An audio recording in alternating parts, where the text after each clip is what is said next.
Bom dia, pessoal. Bom dia. Estão tudo xoxo aí, estão tudo bom dia, né? Vocês já acordaram? Bom dia! Isso aí. O pessoal não tomou café ainda. Tem gente que nem dormiu ainda, né? Foi tudo pro Boteco Bebê ontem, né? Eu tô sabendo, encontrei alguns aqui. Obrigado por vocês terem vindo na palestra aqui. Espero que seja realmente boa para vocês aprendam realmente algo e possam aplicar parte ou total do que a gente vai mostrar para vocês, tá? Eu sou Elias Nogueira, eu sou testador, né? Eu sou testador.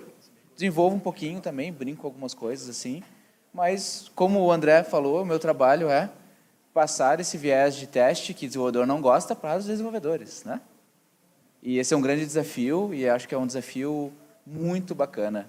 Ainda mais quando tem um tester que sabe codificar um pouco, né? Já fica mais amiguinho do desenvolvedor, né? Mas a ideia é que todo mundo execute testes, crie testes e execute testes, não somente um testador separado e depois o desenvolvedor reclama dos bugs, né? Que não é bug na minha máquina, funciona, né? Sempre funciona, né? Nas nossas máquinas. Então, eu sou Eduardo Carrara, a maioria das pessoas me conhecem como Carrara, já palestro sobre testes também há algum tempo, tenho trabalhado ativamente como desenvolvedor agora, e a gente resolveu fazer essa palestra juntos justamente para mostrar um pouco da visão do Dev e da visão do QA, né? E mostrar para vocês algumas alternativas de como testar várias partes do app de vocês. Certo? Então, eu espero que vocês aproveitem bastante. A gente tem bastante coisa para falar, então, manda bala. Uma introdução básica, o palestrante anterior, creio eu que já falou sobre isso, mas quando nós falamos de teste, hoje em dia, nós temos que falar dessa pirâmide de automação de teste. Sai passando rapidamente, por que ela existe, por que ela é importante, né? Porque a base de teste de qualquer aplicação, seja ela qualquer tipo, tem que começar com a base de teste unitário. Porque é o nosso código, é o código que tem as regras de negócio, é o código que vai fazer o Paranauê todo, né? Então, tem que começar com foco na qualidade do código. Isso me previne muitos bugs. Mas existem outras camadas que a gente trabalha indiretamente, né? Por exemplo, a parte de integração e serviços, por exemplo, e depois disso, uma parte de UI. E por que é uma pirâmide? Porque eu afunilo, né? Eu dou um maior foco na base e na UI eu dou um menor foco. Não automatizo 100% da UI, por exemplo. Eu tento automatizar 100%, ou possível, 100% para mim não existe, na verdade, em automação, na base da pirâmide, e o que for realmente importante na UI, sem ter tanta duplicidade. Falando daí sobre testes, o que é o que a gente chama de pipeline ideal para testes dentro de um pipeline para mobile? Eu começar sempre pensando em testes numa sequência, numa caixinha, porque se uma parte não está legal, eu quebro a build e não passo para frente, porque eu sei que se uma parte não está legal, eu vou estar introduzindo um bug nas outras fases, correto? Então, análise estática, a primeira coisa, lint. Tem que passar, dadas as nossas regras que a gente vai colocar, obviamente. Depois disso, testes unitários básicos, com JUnit, instrumentado ou não instrumentado, passando por um teste de integração, passando por um teste de serviços. O que eu falo de teste de serviços aqui? Um endpoint, REST ou SOAP. É extremamente importante testar isso. Se um endpoint não está batendo, está retornando qualquer status diferente de 200, nem precisa executar o restante dos testes. Tá? Nessa parte de integração e serviços, é extremamente interessante mocar para dar velocidade na minha pipeline, na minha execução na pipeline. Não que eu vou executar sempre todo momento mocado, mas a grande maioria das vezes sim. Em algum momento eu vou chavear e bater no endpoint real para garantir que, em produção, por exemplo, continua funcionando. E na parte final, em mobile, pela minha experiência, tem uma inversão um pouco. Seria um teste funcional depois uma aceitação. Mas no mobile é invertido por quê? Eu executo um teste de aceite. O teste de aceite aqui eu chamo de um teste focado no usuário. Eu preciso comprar uma passagem aérea, eu busco a passagem, eu seleciono o voo, eu informo meus dados e os dados de pagamento e eu compro a passagem. Isso seria um teste de aceitação, um fluxo contínuo. Por que eu ponho ele antes? Porque depois que eu tenho ele todo validado e tenho a interface, o usuário vai fazer isso todo dia na aplicação de vocês, não vai? Então eu quero fazer essa visão primeiro. Para depois fazer o teste funcional, abrir a tela de pesquisa de voos, fazer o com sucesso, com a data inválida, com a data de 31 de fevereiro, etc. E antes disso, como ele é o mais demorado de todos, criar uma suite que a gente chama de smoke tests. Eu crio, por exemplo, na aceitação, o meu negócio é vender passagem aérea, o meu Airbnb é eu conseguir reservar um lugar e pagar o lugar para eu usar depois uma casa, um quarto, alguma coisa assim. Fazer esse fluxo, primeiro, eu vou ter vários fluxos de usuário, mas eu faço o principal para o negócio. Esse, se não funcionou, por que eu vou perder tempo executando os demais? E no caso do desenvolvimento mobile, é extremamente importante uma execução paralela. Vocês não vão executar só em um dispositivo, Você tem uma gama de dispositivos para cobrir. E isso a gente vai mostrar também como fazer essa execução paralela daí. Então, começando com os testes unitários, os testes unitários é aquele momento onde a gente vai testar as pequenas engrenagens da nossa aplicação. São todos aqueles pequenos componentes, classes utilitárias, presenters, partes da arquitetura, que, quando compostas, ajudam a nossa aplicação a funcionar. Uma das perguntas que é mais comum quando a galera fala, apesar de teste unitário já ser uma disciplina bastante antiga, ter bastante literatura sobre o assunto, é por onde eu começo? Então, eu trouxe aqui algumas coisas. Dá para falar uma palestra inteira sobre teste unitário, tá? A gente quer falar um pouquinho de tudo, mas uma das coisas que é interessante, eu gosto de pensar, é não pensar em teste unitário somente em métodos. É uma coisa que a galera faz muito. Eu gosto de pensar em unidades de trabalho. Então, às vezes, você consegue testar um método. Às vezes, você precisa compor alguns métodos ou algumas classes para ter alguma coisa testável, para você não quebrar totalmente a sua arquitetura para poder fazer um teste unitário.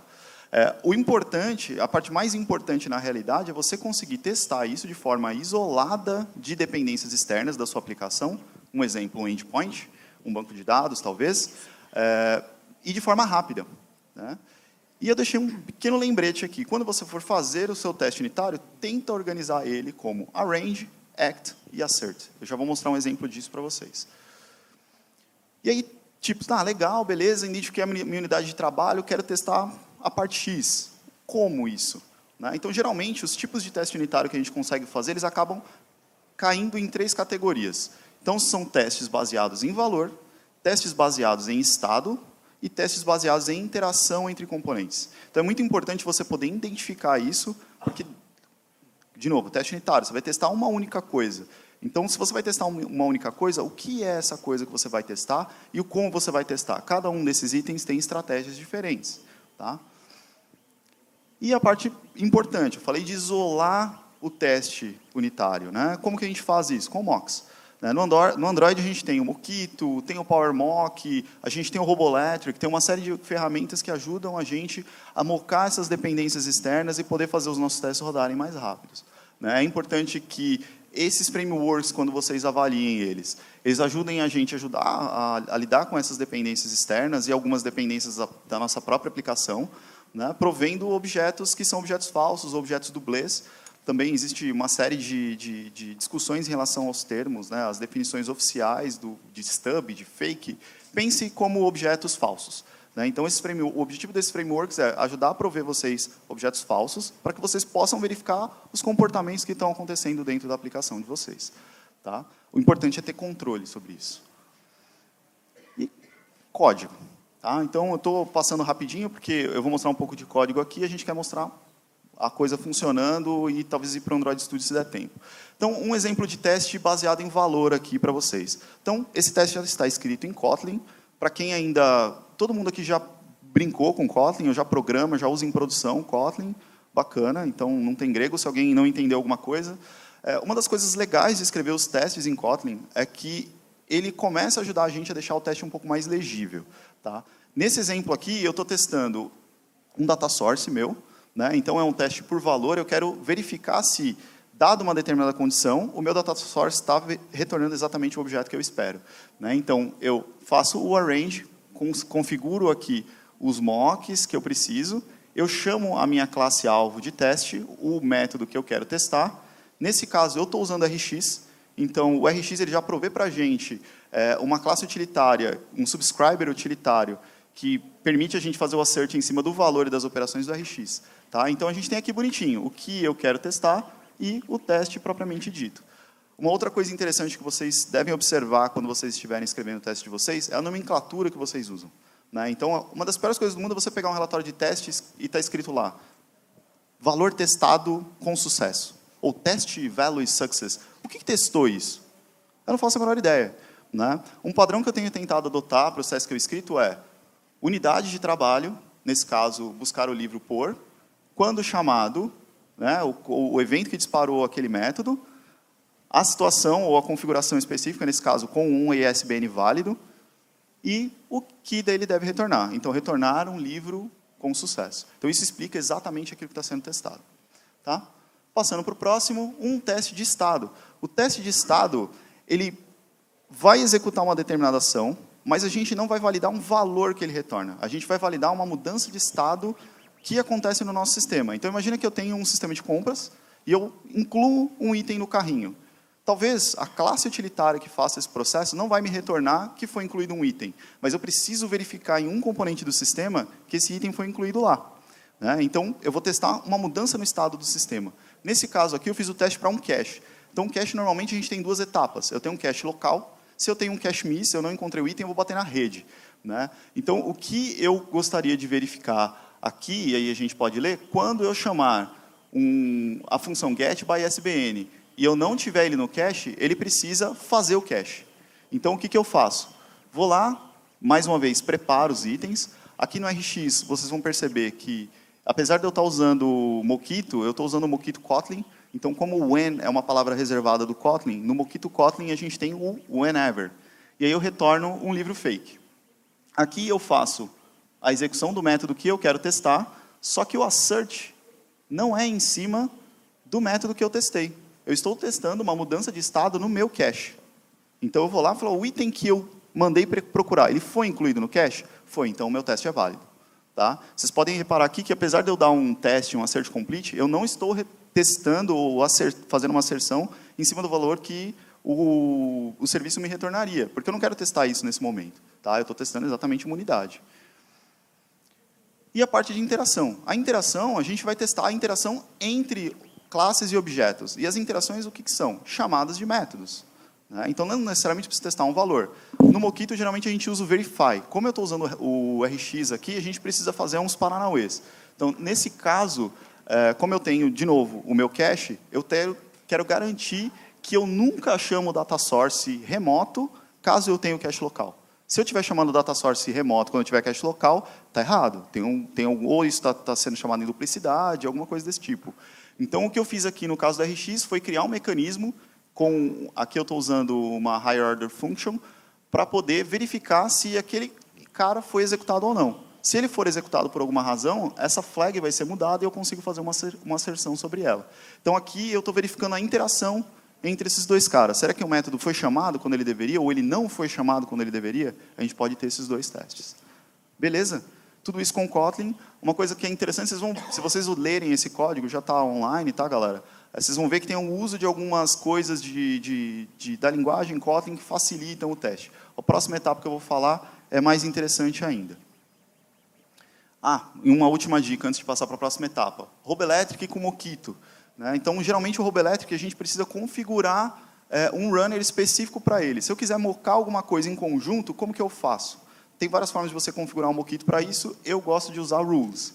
Então, eu uso uma combinação de rules. No meu caso, o cache local é feito com provider. Então, eu criei uma rule que configura o meu provider junto com o Roboelectric. Vocês podem ver que no meu teste, se vocês olharem o código lá, os que eu mostrei, inclusive, não tem nenhuma configuração de Roboelectric. Porque isso não é importante para o meu teste. Não é isso. Eu não quero confundir o desenvolvedor que for ler isso depois. Tá? Então, as rules ajudam a gente a deixar o código bem mais limpo e reutilizável. Essa rule aqui de configuração eu posso usar N vezes depois. Tá? Então, isso aqui é um lembrete importante. E aí, já na próxima etapa, testes integrados. Isso aqui é um exemplo sensacional. Né? Se você conversar com a galera que trabalha em montadora, eles testam motor, testam pneu, testam porta, testam uma série de coisas. Mas eles também fazem o crash test. Né? Vocês gostariam de ser esse bonequinho aqui do crash test? Vocês gostariam que eles testassem o carro com vocês dentro? Pois é, quando a gente vai testar a nossa aplicação de forma integrada, a gente precisa de um mock driver, né, de ter um mock lá. Nesse caso, eles põem o motorista mock, por quê? Depois que eles batem o carro, eles vão lá no boneco e olham, tipo, o que aconteceu? Quais foram as áreas mais impactadas? É esse tipo de análise que a gente vai fazer nesse momento. Tá? No Android, a nossa dependência mais complicada é o próprio Android. Né? Então, aqui a gente passa para os testes instrumentados, e aí tem uma série de problemas, que são vários dispositivos, geralmente os testes não são tão rápidos, isso deixa a coisa um pouco mais complexa. Mas é importante porque aqui a gente já começa a focar em como o usuário usa o app. A gente já tem uma support library. Antigamente, todas as ferramentas de teste ficavam espalhadas e era, bem complicado. O Google centralizou tudo isso nas support libraries para teste. Então, a gente tem tanto o Expresso, quanto as regras de JUnit, quanto o UI Automator, tudo mais ou menos num lugar só, em componentes separadinhos, versionados de uma forma mais uniforme. Fica mais fácil da gente acompanhar. E essas ferramentas, geralmente, são mais focadas no teste de interface com o usuário. Tá? E aí, uma coisa que eu acho que é interessante, talvez nem todo mundo tenha ouvido falar ainda, tem acontecido um certo buzz em cima desse padrão aqui para testes, que são os Instrumentation Testing Robots. Então, geralmente a galera pensa em organizar e fazer a arquitetura do código daqui para baixo. Né? Então, como que eu organizo o meu código dentro da minha aplicação? Como que é a minha arquitetura? Está todo mundo interessado em usar clean, não sei o quê. Aí você vai olhar o teste da galera, é aquela bagunça. Eu não consigo achar nada, está tudo espalhado. Então, uma das ideias desse padrão aqui, que é bem similar ao PageObjects, que a galera de web já usa, sei lá, 472 anos, né, Elias? É ajudar a gente a organizar essa parte. Então, organizar o nosso código daqui para cima. Tá? E como que eu faço isso? Né? Então, para quem não conhece o Expresso é uma biblioteca que ajuda a gente a instrumentar a nossa aplicação, fazer ações como se a gente fosse o usuário fazendo as ações da nossa aplicação. Então, a gente consegue simular o fluxo do usuário no app. Tá? Esse teste aqui, eu estou olhando se uma determinada lista que eu carrego, ela está carregando os itens que eu gostaria. Tá? Então, todo o processo de configuração dos dados que eu vou carregar, eu faço antes do teste. Eu uso uma rule para isso também, então ou eu limpo os dados, ou eu ensino as informações fake lá dentro. Aqui, isso pode ser injetado, pode ser feito de uma série de formas, mas o objetivo eu vou olhar a UI, eu quero que os componentes estejam todos funcionando juntos, tá? Para eu ter certeza que essa interação entre eles está ok. Então, o Express ele é bastante verboso, né? Ele ainda é feito em Java, basicamente ele vai lá, procura uma view e verifica se nessa view a gente consegue fazer um match de uma determinada informação que a gente gostaria de que estivesse lá. Se não estiver lá, ele falha. É simples assim. Tá? Só que vocês podem reparar que isso aqui fica meio difícil de ler. Né? Com o Kotlin, a gente já consegue fazer uma brincadeira mais legal. Né? Então, o padrão de ITR, ele ajuda a gente a fazer uma construção desse tipo. E aí, o quão mais fácil é de ler o teste. Aqui, qualquer ser humano consegue vir aqui e falar, bom, beleza, eu estou testando empréstimo de livros, eu quero verificar o título do livro e os autores. Cara, simples. Isso daqui faz a mesma coisa. Qual é a diferença de dar manutenção numa coisa e na outra? Tá? E, internamente, o Testing Robot ele é bastante simples. Na verdade, cada método daquele lá, cada função, vai ter as chamadas que eu precisaria fazer com o Expresso. Só que isso se torna um componente reutilizável. E aí, um truquezinho do Kotlin, para deixar a coisa bonita, é essa funçãozinha builder. Então, a gente usa isso daqui, que recebe um lambda como parâmetro, e o apply, que é um operador que ele aplica esse lambda e retorna o próprio cara. Então, isso daqui é o que permite essa sintaxe bonitinha aqui. Tá? Então, isso aqui é uma das coisas mais legais que eu fiz com Kotlin até o momento. Minha experiência com Kotlin talvez não seja tão grande. Né? E aí, um teste um pouquinho mais complicado. Né? Então, vocês podem imaginar como que seria um teste desse aqui com Kotlin, ou com Expresso puramente. Né? Então, tem uma série de ações e a interação entre diversos robôs. E aí, aqui tem um truque legal. Eu consigo misturar, por exemplo, o Expresso com o UI Automator e o código não vira uma zona. Então, eu interagir com o aplicativo de contatos aqui, que é o que acontece nesse momento, eu preciso do UI Automator para fazer isso. Você imagina, o código de Expresso com o UI Automator vai virar uma bagunça. Aqui eu tenho a especificação do teste completa. Beleza? Teste de aceitação. Se vocês olharem na pipeline que a gente mostrou no segundo slide, ele só dá a quebra para o serviço, já vou explicar os serviços, mas vocês já ouviram falar isso antes, se vocês sabem a resposta, mas eu vou perguntar mesmo assim. O que o usuário de vocês vai fazer com a app se eles encontrarem um bug? Além de xingar, né? Vai desinstalar na hora e já vai procurar outra similar para utilizar, né? E vai falar mal da sua app. Então, é extremamente importante focar nesses testes de aceitação. Tirando o fato de ter o Instrumentation Robots, ele é perfeito agora, porque ele traz essa visão que o PageObjects traz para a web e traz para a mobile, que não fica tão focado como um programador pode escrever o código, né? Com Kotlin fica muito mais fácil. Né? Mas existe esse padrão, a gente utiliza esse padrão ainda, principalmente para esses testes de aceitação. Testes de aceitação vão ser os testes de UI, né? Só que com esse olhar de usuário, como eu falei para vocês. PageObjects é excelente porque é o pattern que foi criado na web e ele pode ser usado também em mobile. E eu vou mostrar isso para vocês. Só para a gente se organizar, ó, é a mesma aplicação que a gente vai rodar, só que está com mock. Eu tenho basicamente escanear um livro, né, com a câmera, ou eu posso digitar lá o ISBN do livro e dar um confirmar, certo? O que eu vou fazer? Transformar essas ações, vou criar uma classe para essa view aqui, e vou criar ações, métodos. Por exemplo, fill ISBN ou click em confirm. Para realmente, depois que o Carrara mostrou, o teste mais legível. Não importa o que vai ficar aqui dentro, se vai ficar UI Automator junto, misturado com qualquer outra coisa, para o teste fica legível e tu vai aprender muito mais fácil a entender o teste e conseguir dar até manutenção posterior nele. Tranquilo aqui, gente? Simples pra caramba, né? Para que isso me habilita, principalmente no teste de aceitação? Eu poder criar um fluxo contínuo. Então, aqui é o fluxo da app que a gente vai apresentar, né? Eu fazer o scan do livro, preencho o ISBN, empresto o livro, seleciono o contato, que eu vou emprestar o livro, e eu vou ver ele lá emprestado para alguém, certo? Como no PageObjects eu vou ter uma classe com esses métodos de ação para cada dessas views, tá? Se eu precisar da manutenção numa view específica, eu não preciso sair mudando vários testes também, porque eu uso aquela view. Eu atualizo só no PageObjects daquela view, e ele já automaticamente já está atualizado para todos os testes, portanto, se for 1, se for 500 testes. E vão ter muitos testes assim.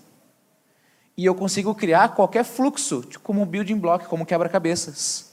Então, já tem os PageObjects criados, eu só quero usar esse, tu só escreve, vai escrevendo ele neste sentido aqui, por exemplo. Aqui é Java puro, né, Kotlin, tá? E eu encurtei o código só para passar a ideia. Sempre a gente vai ter a chamada de um construtor desse próprio PageObjects, passando o que a gente chama daí de driver, tá? Passando a view. Onde eu estou nesse momento na minha interface gráfica.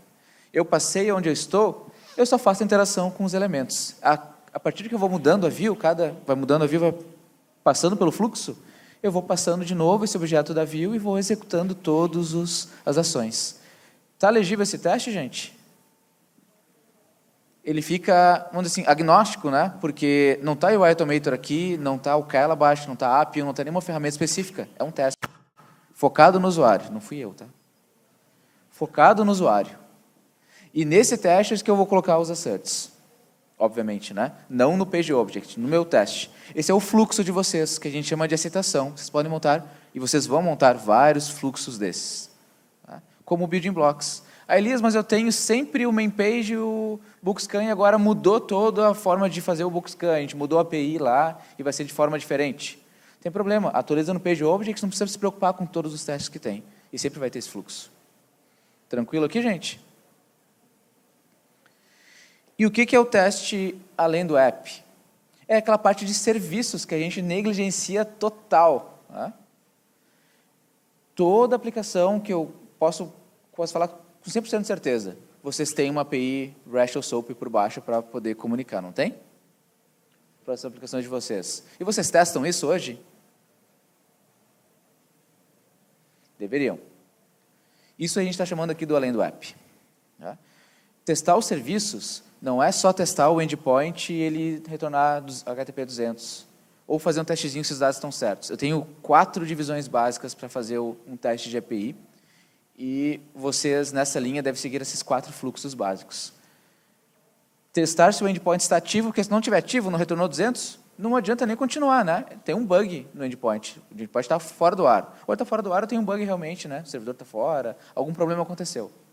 Teste de contrato. Vocês vão bater no endpoint com informação válida, ele vai retornar os dados que tu precisa, e é um pacto que a gente chama, até tem uma ferramenta chamada Pact que faz isso, entre outras. E tu vai verificar se todos os atributos estão lá, e se tem as informações, não as corretas, mas tem informações dos atributos. Por quê? Imagina tu bate no endpoint, volta, sumiu um atributo que vocês precisavam da API. Vai quebrar vários testes de vocês, né? Então já verifico isso antes. Para depois verificar no funcional, ele volta, os atributos estão certos, e agora eu vou ver se os valores dos atributos estão de acordo com o que eu espero.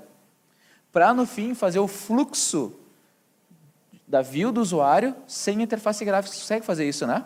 Cada view vai consumir um hash, basicamente, né? Vamos dizer assim. E vocês vão fazer todo esse testezinho, fluxo, sem interface. E, por último, executar isso na interface gráfica. Então, é extremamente importante. Se vocês não fazem ainda, tem várias ferramentas para fazer isso. Testem os endpoints de vocês antes de executar testes de agitação. A gente colocou uns pensamentos finais aqui, e a gente já vai mostrar os códigos executando para vocês, que é o principal para nós, né? A gente colocou na ordem, em teste unitário, testar as engrenagens, né? Eu vou ter várias engrenagens fazendo analogia, né? Eu testo só a engrenagem, de forma isolada. Se ela está certa, se ela está todas as pontinhas certas, não tem nenhum problema. Depois, numa integração, testar as engrenagens em conjunto. Elas encaixam? Elas vão girar em conjunto? Estão no mesmo compasso? Depois eu vou achar uma forma de ter o foco do usuário na minha aplicação em termos de teste, para garantir que ele não vai desinstalar a app, que não tem nenhum problema. Se tem um problema, eu quero saber antes dele. E não esquecer de testar os serviços. Porque pode estar tudo perfeito. Um serviço caiu do ar, mudou alguma coisa no serviço, vai dar bug na aplicação, vocês vão, mas eu tinha os testes de UI, meus testes unitários estão todos green, e no final o serviço estava fora, o usuário desinstalou outra aplicação por causa de um serviço fora do ar, que vocês não se ligaram em testar. Beleza? Mostrar código? Quer mostrar o primeiro unitário ou mostra a aceitação primeiro? O que eu vou mostrar de aceitação para vocês, gente, na funcional? Ele é a parte mais difícil de fazer, né? Não mais. Eu tenho aqui, vou conceituar vocês, ó, eu tenho 2 devices e eu tenho o teste para fazer o fluxo de emprestar o livro para alguém. E eu vou executar nos 2 devices ao mesmo tempo. A execução paralela. O que vocês puderem executar de forma paralela, façam isso. Aqui eu vou usar uma ferramenta chamada Appium. Tá? Esse microfone funciona? Não. Vou mostrar uma ferramenta. Aí. Pode ver? 2, ui. O presentation eu vou ter que ficar trocando com vários códigos, deve toda hora, né? Opa, aprendendo, ó. Aqui o seguinte, eu tenho um PageObject, só para a gente entender um pouquinho, né? Eu estou usando uma ferramenta chamada Appium. O palestrante exterior me falou sobre Calabash, né? Eu particularmente prefiro o Appium por uma série de razões. Mas aqui fica simples, o código não é tão difícil de aprender, mas eu estou localizando todos os elementos na tela aqui, na minha view. E depois eu crio métodos, ó, get book title, get book subtitle, etc., para poder validar isso depois se está de forma correta, para fazer o fluxo. Tranquilo aqui, gente? E eu tenho o meu teste do fluxo, que ele está mais completo. Eu vou fazer sobre o Glauber está aqui. Estou homenageando o Glauber, vou fazer o teste do livro dele, inclusive, né? Dominando Android. Cadê o Glauber? Está lá fora? Perdeu. Olha só como o teste fica legível igual, né? Eu estou na main page, clico para ele efetuar o inicial, né? Para eu emprestar o livro para alguém, coloco o tal ISBN, confirmo, vem o livro, eu valido todos os detalhes do livro e vou seguindo um fluxo. Só que isso aí é normal, é básico, né? Todo mundo faz isso. Só que se vocês, por exemplo, no mínimo, vocês vão testar o top 5 dispositivos de vocês, né? Pelo Google Play, por Logs, por alguma coisa. E vocês teriam que, na verdade, abrir 5 dispositivos e executar teste por teste, né? Um clique para uma execução para uma execução para outro, geralmente é assim. Seus problemas acabaram, né? Aqui eu estou usando o Appium com Java puro e com teste NG ao invés de JUnity, porque ele tem um esquema de execução paralela através... Cria uma suitezinha em XML, diz que é paralelo, eu estou passando os parâmetros dos meus dispositivos, quem são os meus devices, e quais são os testes que eu quero executar. Aqui são os mesmos testes, ó. A class, com os mesmos testes, né, para os 2, e eu passo só, aqui eu passei a plataforma fake, aqui, eu vou até passar uma 6.0 aqui, e qual é o device, como eu estou usando emuladores, é o nome do emulador mesmo, ou o serial do dispositivo. Para isso, ele tem uma estrutura de grid, que é bem simples, rapidão. Eu tenho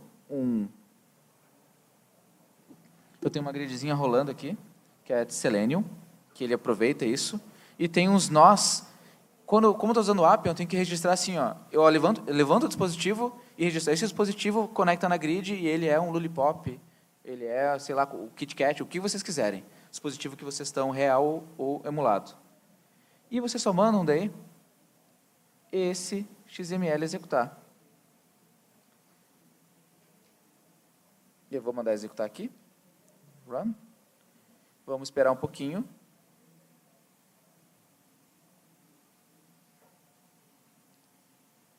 Vai ficar bem louco ali atrás no console, né? E ele vai abrir o teste nos 2 dispositivos e vai ficar executando com uma certa sincronia, né? Tem só um delayzinho básico neles. E vocês vão começar a não ter problemas de cobertura para vários dispositivos. Eu já fiz isso para 28 dispositivos simultâneos. E funciona muito bem. Acho que até a título de curiosidade, com o Appium vocês conseguem fazer testes multiplataforma, inclusive. Poderia rodar um teste para iOS e reaproveitar essa spec.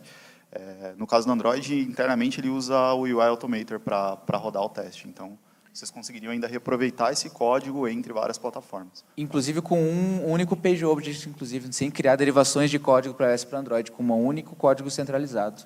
Aqui eu estou mostrando para vocês que é possível executar paralelamente e que, na verdade, eu, como tester, faço isso e vocês, como dev, têm que fazer isso para garantir a suite de vocês completinha, lá, bonita, e dando uma certa cobertura que vocês precisam fazer. Exato. Vocês poderiam, inclusive, rodar o pipeline. Aquele pipeline que a gente mostrou no começo, é interessante que aquilo seja totalmente automatizado para vocês. Tá? E se não rodar numa ferramenta, aliás, obrigatoriamente rodar numa ferramenta de CI, né, mas também que seja possível que o próprio desenvolvedor rode isso local para ele ter certeza daquilo que ele está subindo. Né? Então, até por isso é importante que isso rode rápido. Né, ou que você classifique os seus testes de forma que você consiga dar uma zona verde de segurança para o desenvolvedor, para ele falar, olha, beleza, em 5 minutos eu consigo verificar minha build, verificar todos os testes unitários que garantem o mínimo de funcionamento da minha aplicação. E aí os testes mais longos, você vai rodar com uma frequência um pouco menor ao longo do dia, sem impactar tanto o trabalho do desenvolvedor. Tá? Então, voltando aqui na parte do código mesmo, está enxergando? Então, esse teste aqui é o teste que eu fiz, que com um Instrumentation Testing Robots, ele simula o mesmo fluxo que o Elias fez no Appium. Né? Então, claro que, para um desenvolvedor que conhece Kotlin, talvez isso aqui seja um pouco mais confortável. Para uma galera de QA, talvez usar o Appium seja mais confortável. Porque o cara já conhece aquilo, ele já usa para a web, já usa para outras plataformas. Então, esse trabalho em conjunto para identificar o que testar e como testar é importante. Claro que se o QA chegar para mim, ô Carrara, vamos discutir um pouquinho sobre Kotlin, aí eu queria fazer uns testes aí dessa forma. Porra, massa, vamos trabalhar junto. Né? Vamos desenvolver uma API de testes da nossa aplicação que a gente consiga compartilhar. Tá? E aí vocês vão ver, um dos test robots que eu fiz é esse. Assim como o Page Object que o Elias estava falando, a gente abstrai aquilo que a gente gostaria de testar do como a gente testa. Então, acho que essa é a parte mais importante. A gente esconde um pouco da complexidade que é lidar com esses frameworks de manipulação de UI. Claro que a gente precisa aprender essas questõezinhas de Kotlin aqui, que no começo é meio macabro, é magia negra e tal, mas depois que você aprende como isso funciona, você vê isso funcionando, cara, é muito bonito. Vira uma especificação de teste muito bacana mesmo. Tá? Deixa eu voltar aqui no teste unitário. Eu falei bastante da questão da preparação dos testes, para vocês. Então, deixa eu mostrar aqui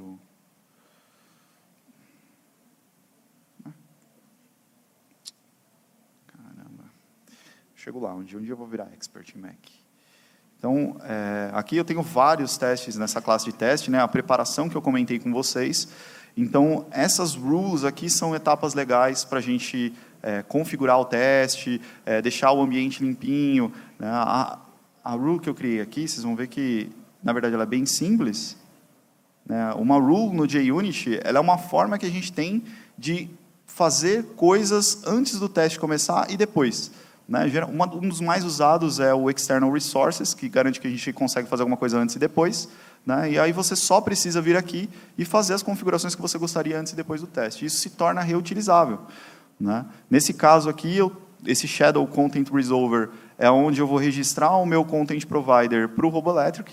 Então, beleza, eu consigo rodar na JVM normal, usando um componente que é do Android, em conjunto com o meu provider de dados fake, que eu criei aqui. Então, esse cara ele tem uma massa de dados lá que eu consigo reaproveitar entre os meus testes unitários e os meus testes instrumentados. Inclusive, uma das coisas que eu fiz foi criar um diretório que eu chamei de shared test, que ele é compartilhado entre essas duas partes, porque aí eu consigo reaproveitar esses objetos fake para os dois targets. Né? Eu não preciso ficar duplicando o código entre eles. Isso aí é uma manipulaçãozinha que você faz no Gradle. Vou mostrar para vocês aqui também. Que é bem simples, que é isso daqui.